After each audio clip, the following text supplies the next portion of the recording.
Mana bu 40 kelib kelaverish, mana bu kottejimiz. Ikkita mashina qo'yishga bemalol joy bor. O'rtada zilonli zonalarimiz bor. To'liq obzorni ichida ko'ramiz. Bismillahirrohmanirrohim. Mana bu kirib kelaverish hovli, ko'cha uchun hojatxona qoldirilgan. Mana bu glavniy darvoza, bemalol bitta mashina sig'adi. Podvalimiz ham bor. Video davomida to'liq obzor qilib ketamiz. Bu esa fasad qismimiz.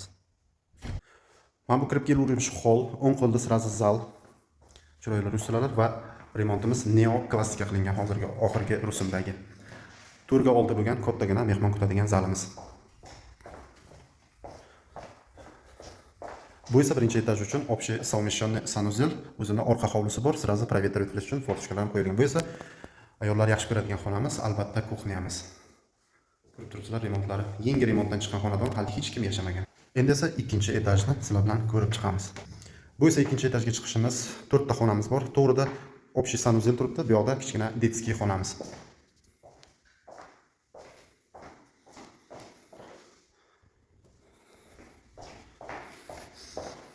Chap qo'lda ikkinchi zalimiz 4 ga oldi.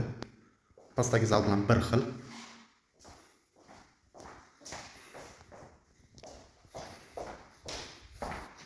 O'ng qo'lda ikkinchi xonamiz, buni как детский, как взрослый qilib ishlatsalar ham bemalol bo'ladi. Aboylar har xil tanlangan. Uyimiz to'liq topli pol, radiatorlar tashlab ketilgan. Bu esa tepa uchun общий совмещенный sanuzelimiz.